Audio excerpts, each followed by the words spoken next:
What's up guys, and today we're going to see why some guns just seem like they could be fantastic, but ultimately just fall short of their intended goal.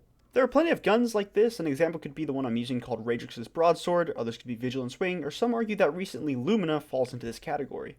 Now, an underwhelming gun is very different to a just straight up bad gun, because in my opinion an underwhelming gun always has some part of it that is inherently good. The part of the weapon that is good may even be overpowered, however it simply isn't able to be activated enough for it to be useful.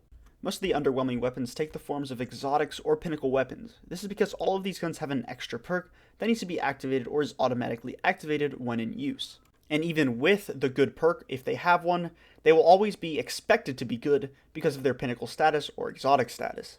A great example of this would be Oxygen SR3, the scout rifle from the Vanguard. Its underwhelming status coming from that it's a pinnacle weapon, so it is expected to be good, however it just simply isn't. An underwhelming weapon needs to be expected to be good, however in the end, and when in use, it just isn't. It is difficult for something like Austringer to be seen as an underwhelming gun, as it is never seen as inherently good without knowing anything about its perks. It's just a normal legendary, so if it isn't good, that means it's just that, a bad gun. This sort of brings me to exactly what makes a good weapon. When you look at a gun like the Recluse, you get a great example of what makes a gun automatically good. It pretty much is the full package. It is a pinnacle weapon, it has an amazing perk, and most importantly, its base damage and stats are good. That is exactly what makes an amazing gun. It cannot simply revolve around its good perk. The base gun, just like in Recluse, needs to be good itself. This rings true with things like the Bad Juju that was just released or Ace of Spades, where the actual gun without the perk activated is good.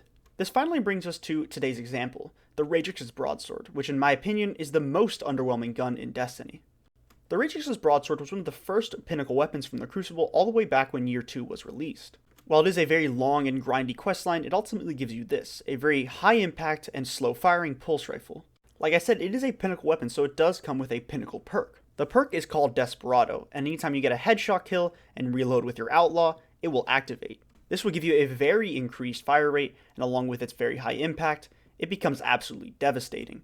As you can see in the background, I actually managed to get a headshot kill, and when I reload, it almost becomes difficult to lose an encounter based on how quickly I killed the person. He even had heavy weapon, and he was no match.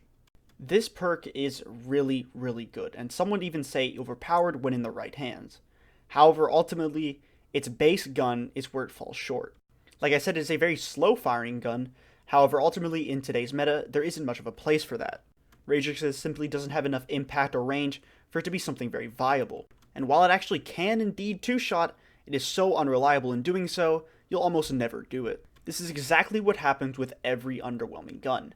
It has an insane perk that kills incredibly quickly, however ultimately its base stats are what makes it bad. Another example I used was actually Lumina that just came out, and some people would say that it is actually underwhelming, because while it has a great perk that can not only heal your enemies but also boost your damage, its base gun isn't something that can compare to things like Thorn and Ace of Spades. Ultimately, underwhelming guns can be one of the most annoying and frustrating things to use. You know they can be amazing, but every time you try them, it just isn't good enough. This is exactly what I felt when using the Radrix's Broadsword. The perk was absolutely devastating and a lot of fun to use. The unreliability of the base gun overshadowed anything good about it. And that is exactly what makes an underwhelming gun.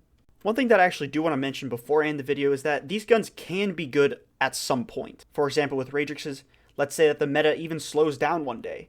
That part of the gun that is slow will actually become sort of a benefit. Or perhaps if Thorn or Ace of Spades gets completely and absolutely just nerfed into the ground, maybe Lumina will become the new favorite. And that is it. Hopefully with this video you guys are getting a better understanding of what makes